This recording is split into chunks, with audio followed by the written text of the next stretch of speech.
Hi, I'm Rebecca Schreiber, and this is the Intentional Exit podcast. And we are introducing a new segment here where we're going to be talking with different professionals in the area that really help people with what is their overall financial picture. And so today I'm sitting with Carol Shadrick. She is a longtime friend of mine and a wonderful mortgage broker. She just does a fabulous job. She's worked with a lot of our clients. And so today, because I know how wonderful she is, I wanted to take time to kind of bring her to you and to have the conversations around one of the family's really biggest investments. So especially in the early years, a home is kind of number one on the list. Yep, usually, yes. And so Carol's been kind enough to agree to sit down with us and to kind of give us some insight. And so that way, if you are either looking into purchasing a home, or maybe you have a family member who's looking into purchase a home, or really anybody, you can maybe hand this off to them as a first step. And then of course we want to call Carol and get started. So I've got a list of questions here that I prepared. And so we'll just kind of walk through those. Okay, sounds good. And just thank you so much for agreeing to do this. Thanks for having me. I'm looking forward to it. Okay. So, Carol, what are the biggest mistakes you see people make before they ever even apply for a mortgage? So typically it's credit driven. Okay. So a lot of people don't realize how important their credit is. When you're in high school or getting into college, you really aren't taught those types of things. Unless you're getting that information from your mom or dad or someone at home, you're not really taught how important it is to make sure that you understand what credit does for you. So a lot of times they'll get people out and they'll go out and get a bunch of student loans. Well, they'll put those in deferment, don't have to pay those for a while. That's not necessarily helping your credit.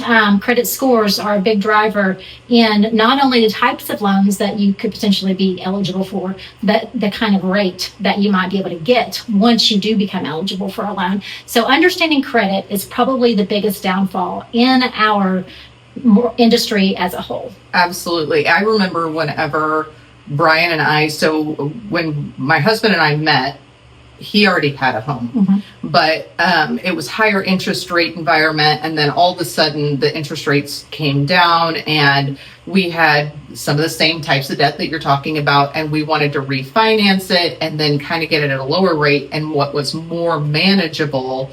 And I remember walking in and they looked at me and said, "You don't have a credit score." And I was like, "Well, what do you mean? I thought everybody had a credit score." And then, right. Yes, and that's very true. A lot of people don't even realize that that's a thing. Like you have to obtain credit to get a credit score. Right. And understanding just what that means. Even, when my kids were smaller and when I was younger, my mom was really good at teaching me, just going and getting something that you can manage. $500 or $1,000 credit limit when you're a young person, making that minimum monthly payment, not overextending your credit. If your balance is, like $1,000 or $5,000 or $10,000, only using about 30 to 40% of that maximum that you can use shows that you can manage your money well. And so that's what helps give you better scores over time. Plus, scoring in general, credit scores in general are very complex, and the industry I was just on a call earlier, and it's a little bit changing. So there's new models that are coming. So when someone asks like, "What do I need to know about credit?" It's mainly, just because you can get credit, yes, and just because you can put it on credit doesn't mean you always need to. There are, you go to the store, buy a washer, dryer, or something like that, kind of a bigger product, and they're going to say, "Oh, put this on credit for no interest for 12 months," or go get your furniture for 12 months of no interest payments, and that sounds really well and good.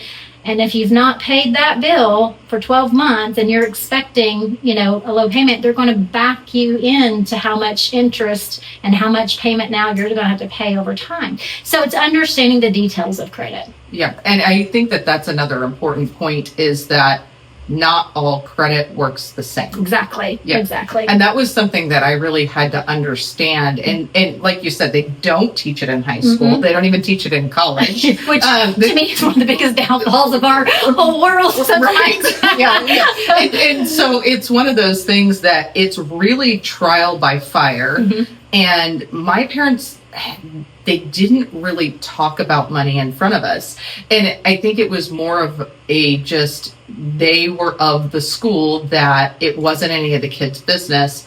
And so then whenever you got ready, like my mom had me balance her checkbook. That she would have me do. So she thought I needed to learn to balance a checkbook. That's very important. Right. But then as far as like extending that knowledge into any other part of it, one, it just wasn't her thing. She taught foreign language. My dad was a business owner, but he wasn't really the one who would sit down and kind of teach you those things. Well, a lot of times it's just what you've learned over time, because their parents probably didn't teach them. It's not like society is out there going, hey, let us teach you about how to manage your credit. And so people are just learning trial by fire type of situations. And so if you've come from a family who, has never managed their money well, and that happens. Absolutely. But you can change that cycle for yourself just by doing small things, putting a little bit of money back here and there when you can, just not always going out and getting that item that you want as an impulse item on credit, giving yourself some freedom to say, no, you know what? Let me think about that. Or if you come up on something that you want to purchase, give yourself a day or two to kind of think about that. What does that really mean for me? What does that mean for my future? Or, and as a young person, it's really hard to see that 3 to 5 to 10 years down the road. When you get to be our age or my age, I'm thinking, dang, I wish I would have known those types of things back in my childhood. I would have probably, even though my mom and dad taught me well, I still made mistakes. I still did things that I thought I knew better, because when you're growing up, that's what you do. My parents don't know everything about everything, but they probably do. They probably knew a few things. A few things more, So going back to some key ingredients. So what is something that somebody would focus on that maybe isn't correct? So what are people thinking about and focusing on whenever it comes to their credit? Because the one thing that pops into my mind is the person who's like, well, I'm going to fix this. I just won't put anything on credit. Yeah. Well, and you do, you have those types of mentality. If anybody's has followed some of the bigger names out there, there's some names that there says, don't ever put anything on credit, never do that. And that's all well and good. I think there's a place for all of those types of things, but also knowing the system that I've worked in, and credit is a big piece of what we do in the mortgage industry. You kind of have to play the system a little bit. And so one of the things I think people focus on, I go back to your question is, what are they focusing on that maybe they shouldn't? Is that what the question was? Okay.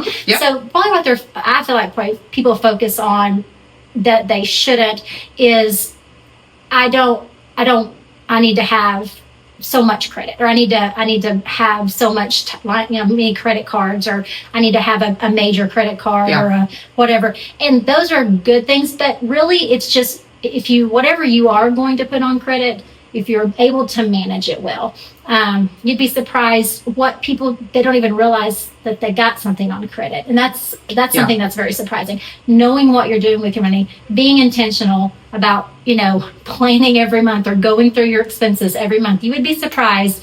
What I find out for people is if they would just go through their expenses every month and look at what they've spent. And, that $7 coffee really can add up over time. Yes, it can. In a month's time. Absolutely. DoorDash, right? Right. Those little things. You think it's, we were just on a call and they were talking about our big, our company's a pretty good sized company, and our spending and things like that. And it's not those big items that is a big cost. It's those $1 and $2 things that we can do to help, alleviate cost. So it's same for a household. If it's for a big company, if 1 or 2 small things can really impact the overall, over the longevity of a year, then it will definitely do that for your household. Absolutely.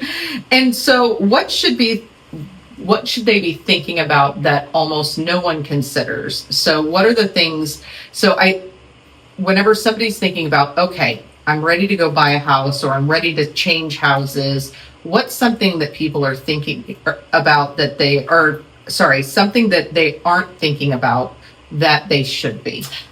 So this may sound a little contradictory, but something they may need to think about that they probably haven't. A lot of people have the misconception that you have to put a large down payment if you're going to purchase a house. You have to put 20% down or 10% down.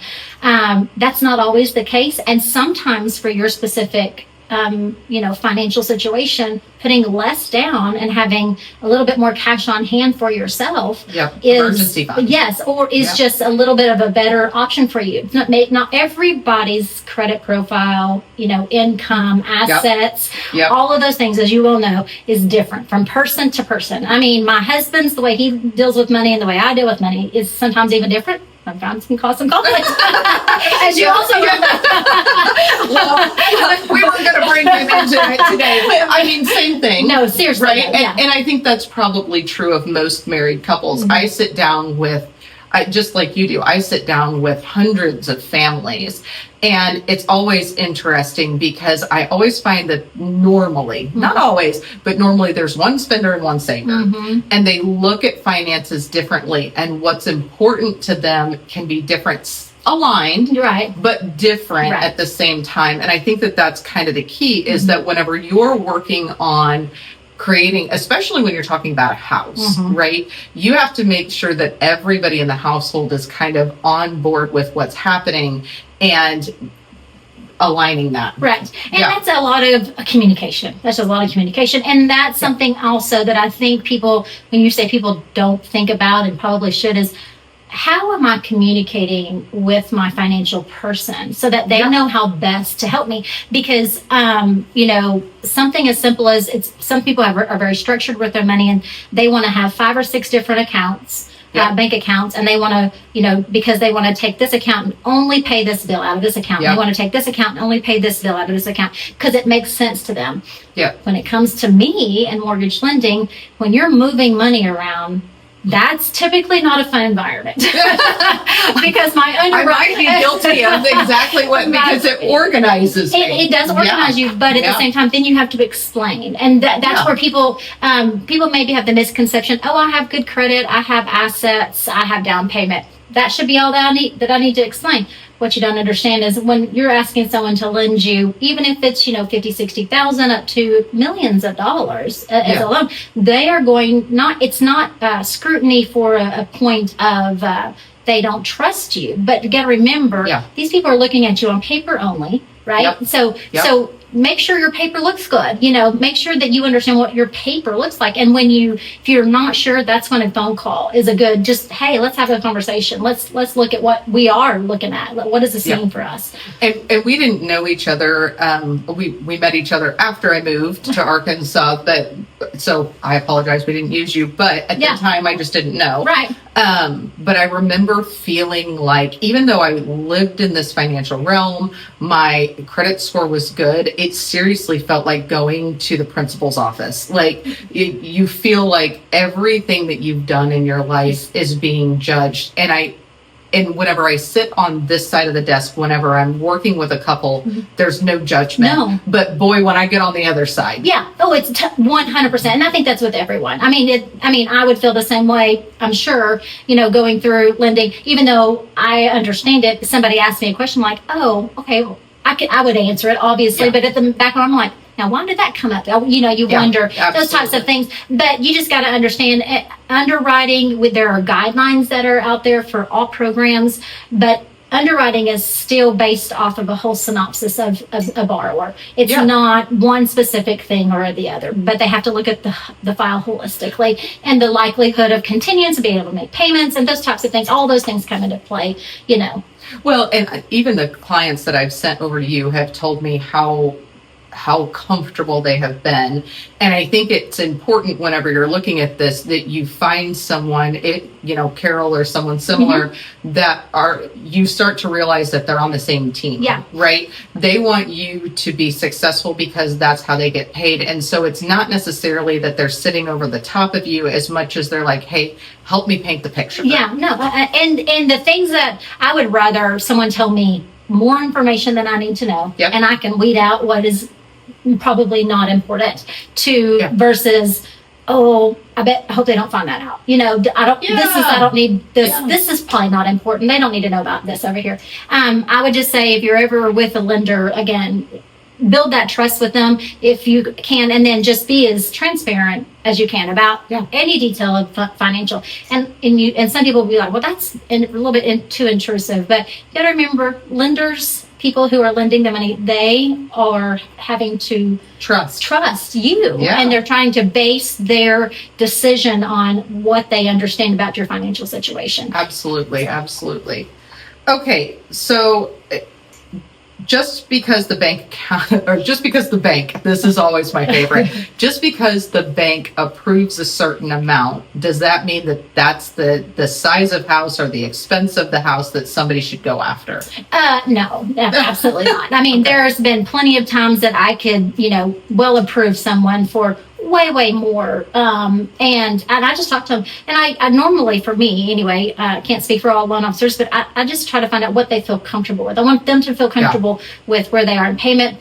Market, a lot of things, something kind of we didn't mention, but kind of goes along with, what are people thinking about that maybe they shouldn't. Interest rates. And that kind of sounds contradictory for my line of work. Interest rates are a big part of it, but should not be your focus. Your focus should be when you're looking at property, you're looking at your market area. Where are you living? And what does that market, how has that market area performed over the past 10, 15, 20 years?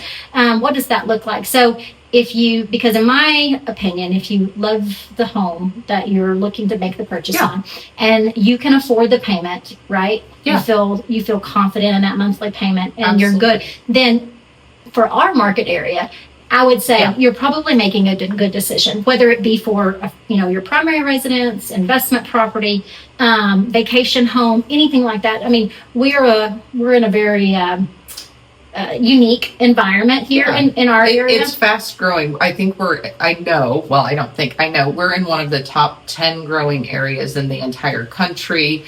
Everybody wants to live in Northwest Arkansas, which makes it kind of fun because that means everybody's moving in. They need a mortgage. Yeah, it can. Yeah. It's a little bit of a double-edged sword. Yeah, absolutely. Because that also means traffic's getting fun. Yeah. But I will say, we are very fortunate. I feel very blessed to be in the area that we're in. So if you're looking at making a home purchase or making financial decisions around, property. You're probably not going, unless you just found some crazy, wild, harebrained situation that you're probably not going to go wrong, honestly.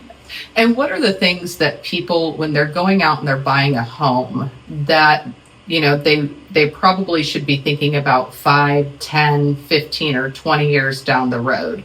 So whenever you're purchasing a home, I mean, yes, we know that people move frequently, especially in transient areas. But what if we're really thinking about our purchase?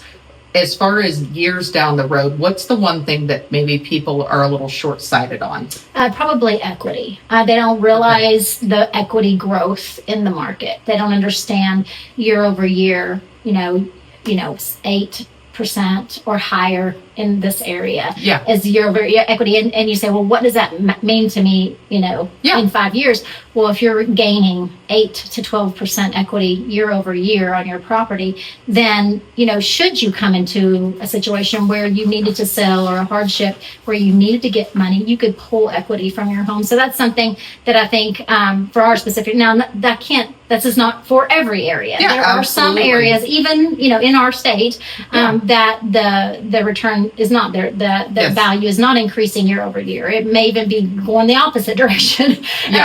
So you do have to understand the area you're buying in. Yeah, and I think that was a big thing for us when we lived up in Illinois. The area that we were in, it was a wonderful bedroom community, lots of beautiful, wonderful people, but the equity in the homes just wasn't there. I mean, we lived there 18 years. Is that right? Oh my goodness. So I think Brian was there. I think that's a little much. I think we were there 16 years. And over that time period, our property didn't really appreciate more than like 10 grand. No. And that's just if you think about it, you're trying to build this and so on and so forth, but it was just the particular area. It was just the area. It had nothing to do with you as a financial person. It had nothing to do with you managing your money. It was just your area. It was just our area. Yeah. And so on contrast, we've been here now 6 years, and our value of our property has gone up conservatively by 50% over that time period. So that feels good. Yeah, it does. Yeah. Because that's also an assurity for later in life. So if you found your forever home, that's a lot of people. Another misconception is, especially if you're a younger person coming into the market, you go find this home, like, this is it, this is the one I want to live in. And well, that's all sounds really well and good until you get 2 or 3 kids in a house, or four. And then you're like, oh, well, this is feels a little closed in. And so just realizing get the things that you need for now, but always keep an open mind of, like, what would this look like for me? Because a lot of people, and I've seen, and I wish I would have done at a much earlier age, is, I get into maybe a starter home, be there for a few years, and then take some equity of that property to go purchase a new property and turn that into investment property and start an investment portfolio. Yeah. Those are types of things that you hear more and more people doing. Yeah. It wasn't as prevalent in my younger years, but I mean, I wish I would have taken advantage of that in my younger years. I mean, yep, we have some friends, and I know I've sent them over to you, and I know you're doing a great job for them, but they kind of moved in at the right time, right before it really took off in this area. And they've got a ton of equity built up in the home. They're in a high rent neighborhood, meaning that they're able to get a lot of rent, and they're wanting to, because kind of like what you're talking about, this house doesn't work. It was our starter home. It didn't really fill out what we needed. And so they're wanting to go build a home. And it's interesting because I was able to say to them, they were like, well, should we sell and do this? And I'm like, everybody has their own particular situation. However, if it were me, because that is the case. It's like, no, you could start creating a long-term income plan from the home that you happen to live in for several years, and then go and start building the home that you want. Right. And then, I mean, and as we age, you look at things like those supplemental income, you think about it, somebody else is paying your mortgage, right? Absolutely. Somebody else is paying that mortgage for you. And helping you to build the equity. And so, and then over time, you may not have a mortgage at all, but you still just have all this income coming in, which you then take and say, let me figure out what to do with this for you, so that you don't have to pay so much taxes on all. Absolutely, we'd like to reduce the taxes, make sure the income's going to be there, all the things. And so, but it brings up the fact that there is this rhetoric, and I have heard so many people talking about it, podcasts, really successful people who have tons of money, who are giving advice that I don't think they'd actually take for themselves, which is kind of an interesting place to be. But they're saying, why would you buy when you can rent? It's cheaper to rent. And it's so backwards to me, because whenever I'm looking at people at, in their 50s and 60s and 70s, one of the things that they're very proud of, and one of the things that have made a lot of sense for them, is owning that home. And because they've had time to pay off the mortgage, all of those things, they're looking at it and going, hey, I own this. It's something that I'm able to pass on to my kids. It's something that I'm able to have security in. And if you never take the step into owning a home, how are you going to have that to be able to pass along and that increasing equity over time? And they're like, well, we've run spreadsheet models. And I'm thinking, okay, but did you give enough increase? Because typically, if you have an investment property, the point of someone else coming in and paying the rent is so that you can not only pay all the bills, but then also have an income. Right. Yeah. And that helps, and because of how you can, get a good CPA and figure out tax, you can reduce those taxes for you year over year, where even though you're getting a substantial income, perhaps from your still employment or whatever you're getting, and then you have this additional revenue coming in, some of that can help you, as far as not having to pay the government as much. Exactly. Well, not only that, but just the extra money coming in, because if you're always paying someone else's mortgage, then you're not building something for yourself. Well, and I also think that you can, as talking about, there's a little bit of an understanding around your longer term situation when you're purchasing a home, and you're seeing little by little that balance go down, right? That mortgage balance go down and the equity build, and you're able to see that, you're able to tangibly look at that, whereas you're just paying rent. That doesn't, you don't care for someone else's property as you would your own. Not that people should do that, but it's very typical. And so, or, you don't realize the value of what that means, not only for you, but for anyone else. And so, you're to me, it's just missing a piece. I've heard a lot of things. I've heard that, with the market, younger generations are getting into, instead of purchasing homes, they're taking their money and reinvesting into market, which is well and good. If that's how you can go, and you've got all the strategies, and you can do that and learn that and know how to do that, to me, that's and I'm just a little old school. Maybe I'm just uneducated. Me too. Maybe a little uneducated in that area. I'm old school too. But to me, that would take a lot more understanding of environments for market environments to be able to know how to truly make that return for that, Well, and honestly, I mean, whenever the housing market moves, right? We know that. And interest rates move, but it's one of those foundational things, like you've got a roof over your house, a roof over your head. You are, creating this equity inside of where you're at, all of those things. And you can't replace it. In my opinion, you can't replace it. You can go rent, sure. But there's stability in when you own. When you're renting, so your landlord, their financial situation could change. They may need to sell that property. And then lo and behold, you get, hey, we're going to sell in the next month. I need you out. Then you've got to go uproot your whole life, your family, your situation. Whereas you wouldn't have those types of things lingering in the back of your mind. People think, I don't worry about that, whatever.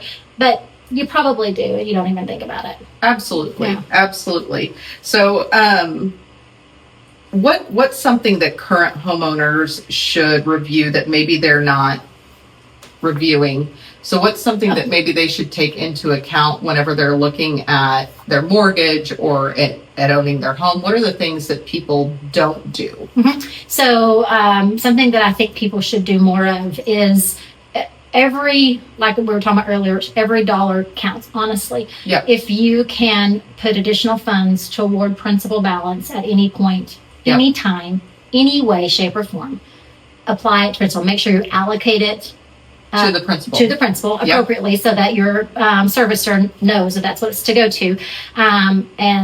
But you will be surprised how much money you will have saved over the longevity of your loan. If you can apply just a little bit. I mean, when I say just a little bit, I really mean just a little bit. Somebody was like, I did $20 extra for the longest time, and it kind of made a difference. And I was like, you sure did. And then they were able to build that up, and now they're doing $2,000 and $3,000 toward, which is great. That's great for them. But they're just getting to pay that off. That means that interest rate that you've acquired through your loan is, even though over the longevity you would have maybe paid twice as much, right, for this house, but because you apply those additional funds to principal, that has reduced that term. That is cut off. You can cut off, I don't know what this exact statistic is, and it'll depend on your specific loan scenario, but if you can apply even one additional payment to principal annually, then you're looking at reducing that loan 4 to 7 years, I think. I mean, and that's on a 30-year mortgage, I believe it's 7 years, and so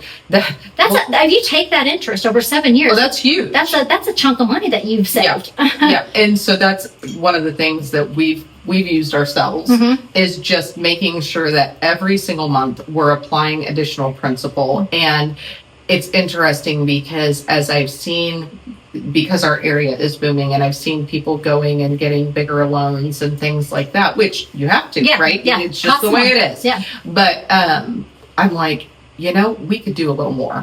We could add a little more. And so as time has gone on, that's increased as far as the additional that we're doing. And that's what I keep thinking. I'm like, we're not going to have this loan forever. It's going away. Well, and then there's another thing that people some people don't know this is an option out there. And it's sad to say that people don't know this is an option. But if you have a conventional style loan, you could do what's called a recast. A recast on a conventional loan. I've not heard of this. Okay, so recast. Okay, you're teaching me something today. I'm learning something. A recast on a conventional loan is where you typically most servicers want a minimum of $10,000, but you take a $10,000 chunk of money or more, and you actually recast. So they take wherever you are in your amortization schedule. They actually lower by your amount that you're putting in toward the recast, that loan amount. You get the interest rate doesn't have, but you now get a lower payment because they actually re-amortize based on what's left on your loan. So they're re-amortizing with that. It usually costs about $250 to $350 to do it. It takes about 45 to 60 days to have it completed. But what you can do, and something that I've seen and done, is where come into a bonus or come into some money somehow or another. And I'm like, what am I going to do with this? You know what? I think I'm just going to invest back in my house. So I applied that money to do a recast. My monthly payment lowered, let's just say by $200 a month. Okay. Yes. So I was already applying funds to principal, right, on my old payment. So now I just keep making that same, and now I have applied an additional funds to principal that wasn't going there before. So my wheels are turning. I'm over here like, we should have had this conversation a long time ago. Because you don't know what people don't know. Yeah. And so that's kind of, in the same fashion, that's what we've done is just whenever, there's been additional, every month a little bit extra, but then also whenever, kind of like what you're saying with the bonus, just plugging in additional funds. And I know that we are years ahead of schedule as we speak, and it makes me think, okay, well, what if I use this trick and then still paid the same payment? How much faster would that push us? 100%.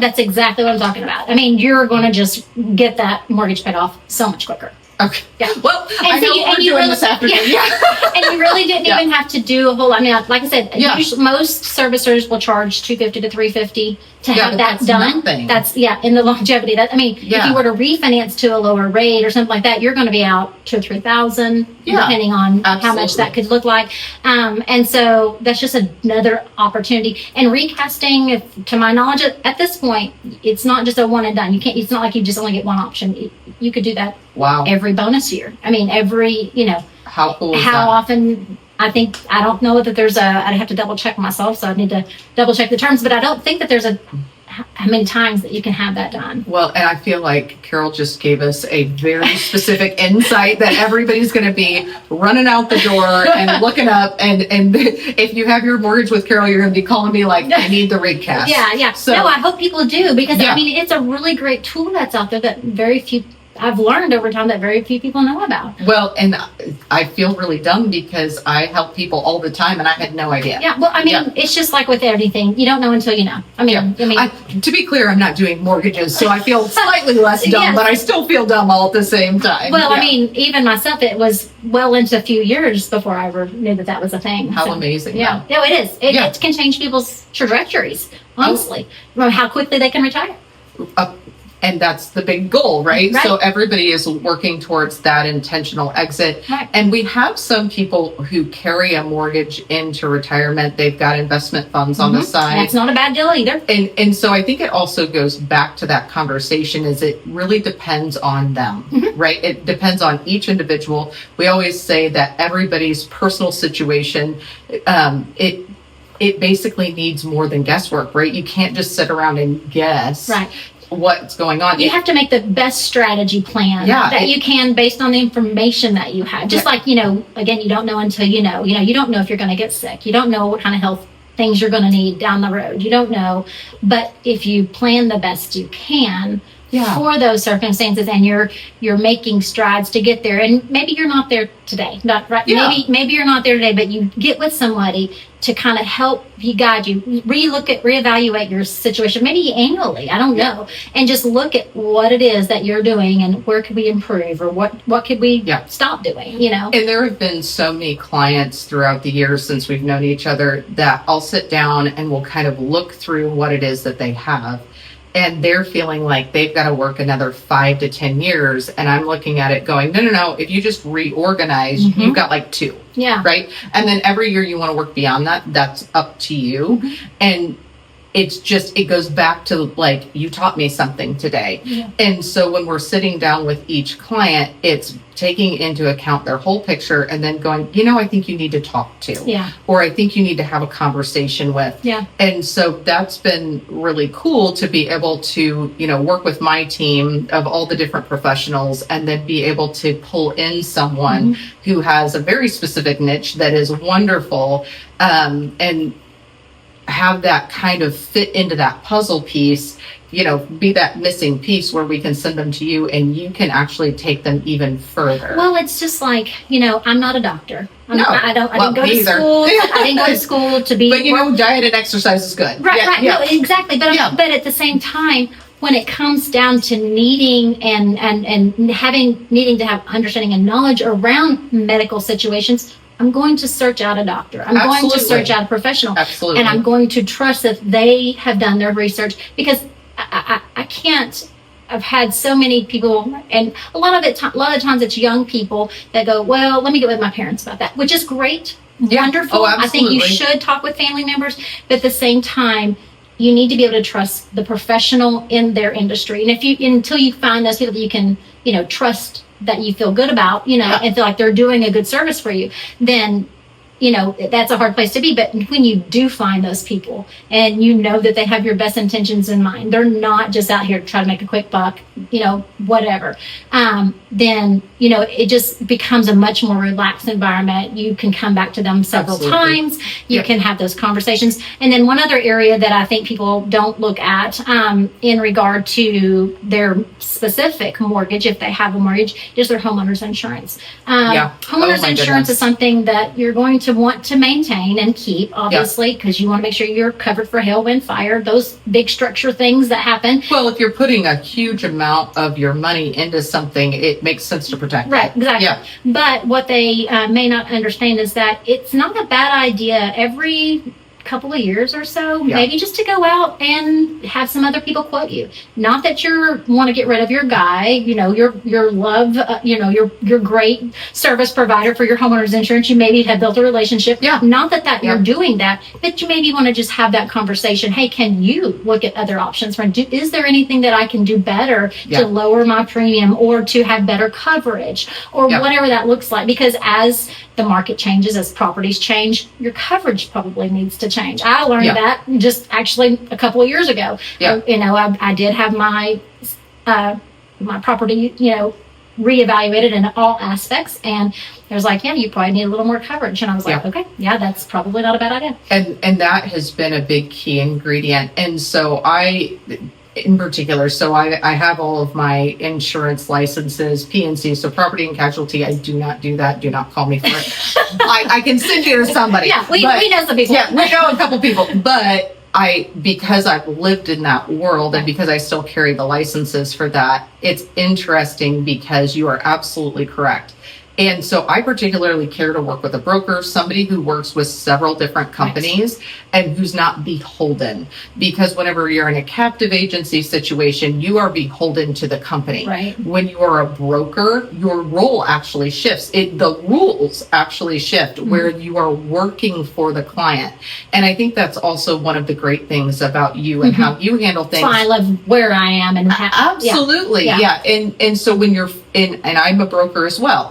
And so from a different angle of things, different angle of things. But for you, it's, hey, let me take this particular person. Let's look at their particular situation. And then let's fit them with the particular company that works. And then I know that there have been some people that have come to you that I've sent and you've said, I'm not the best person for you. And so I just appreciate your honesty with that. I appreciate you always putting the client first and taking care of them. And if you, again, I'm going to plug her again, but well, it goes both ways. I can tell you it goes both ways because I truly, my goal is I want people to be successful. I want to be successful in what I do, and I know people want to be successful in what they do. And if I am a good fit for them, great. That's wonderful. I love that. But for some reason, if I'm not, and they can get a better option, better deal that helps their overall house, their life, their longevity, all of those things, I want that for people. I do. I want that for people. I hope people want that for everybody. Absolutely. And so to kind of wrap up here and be super respectful of your time, if somebody's kind of thinking, they're like, I'm thinking about either moving, or I'm thinking about going and taking that first step forward in purchasing a house or going out. A lot of times people get the order of things kind of backwards. A lot of times, and so what in your mind is the very first step that someone should take? Very first step is to get your pre-qualification out of the way. If you're looking for even if it's to refinance, because people honestly, I'm always a little surprised. I don't know why, after 20 plus years in the industry, but I still get a little surprised at what people don't even know about their own finances. Absolutely. So even if you're thinking about refinancing, and you're like, okay, well, I'm going to pull out this equity, I'm going to start this project, or what have you, and you have your mindset, and you've got this plan, you've put work and effort into it, and this is what you're going to do. Now you just need to go get the money. Well, maybe you can't get the money. Maybe something's in your credit, or something's in the situation that doesn't turn out like you think it's going to turn out. And now here you are. You've made all these plans, you've made all these, arrangements, and you can't move forward. And that's a little devastating. Same way with purchasing property. So if you are out there and you're like, okay, I want to go buy a house. Oh, I looked around, I looked at the market, and this is the kind of house I want to buy.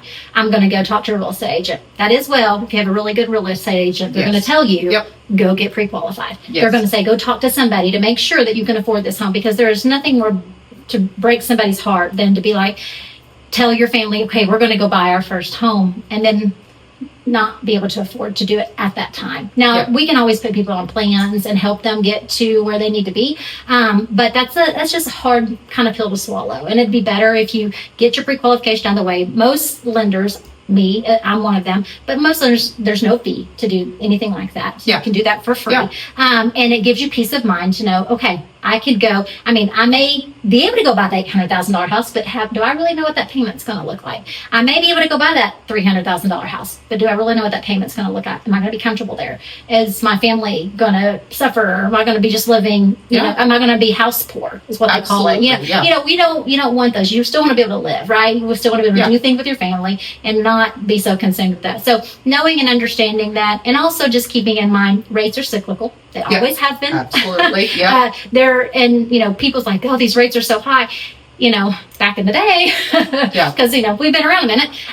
When interest rates were, 13, 14%, that was not that was, 5.5%, 6%, 6.5% rate. You're thinking that's not a bad deal. But, what happened is, we went through the COVID and rates got down to those 1.1 and 2%. And they're like, that's where we want to be. Well, we all want to be there. Obviously that would be ideal, but that's just not where our market is. That's not where the industry is. That's not where the nation is, at this time. So, you just have to deal with the cards and just know that, again, I'm going to go back to, if you love the home and you can afford it, regardless of what that rate looks like, if this is where you want to be and you feel like this is going to, put you in the right direction where you want to be for the next, few years or what have you, then I would say, you're making a good decision based on that, because of rates are going to come down eventually and get you maybe into a lower monthly payment.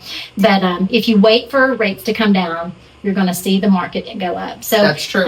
So if you're waiting for rates to come down now, and you're like, oh, but I just needed the rate to be at the 5%, whatever that is. Well, that'll be great when it gets there, but more than likely that home is going to have value. That value is going to raise, and you're going to be more or less in the same boat. You're just going to have paid for more. Absolutely, and put yourself behind in a timeline as well. Absolutely. And so, for anybody out there who's listening and you're thinking, you know what, I want to get started, I want to know, I want to be pre-qualified. I want to see if I can, go in and redo the kitchen cabinets, Yeah. or I want to reorganize, or I want to recast. Right. Where they can go is www.carolshadrick.com. Yes. And you can plug in your numbers, and that'll send Carol everything she needs to get started. Yep. And usually what I'll do is I'll get the application that usually you're finished application. I'll review it. I'll call you. I'll go over it to make sure that you and I are on the same page. I'm understanding what your goals and aspirations are, and making sure that the numbers plugged in right. Obviously, absolutely. Didn't fat finger something. Yeah, $1 million in my checking. Yeah, maybe not. Yeah. So those types of things. But again, I want to be able to give people tools, to go out to make the best decisions they can for their home, for their life. And then if they move forward with it, great. If they don't, that's for them to decide. Absolutely. And on my website, the carolshadrick.com you'll have a phone number, all things. You can call, text me if you just want to have a conversation. I'm happy to have a call with you. And I know that you do an amazing job. So thank you so much for taking time and sitting down and going through all of our questions today, for teaching us some things. Well, I'm glad I could. And like I said, if you haven't worked with Carol and you're thinking about buying a home or refinancing or doing any of those things, please reach out. She's absolutely amazing. And thank you for taking time to be on the Intentional Exit. Well, thank you very much for having me, Rebecca. I loved it. Absolutely.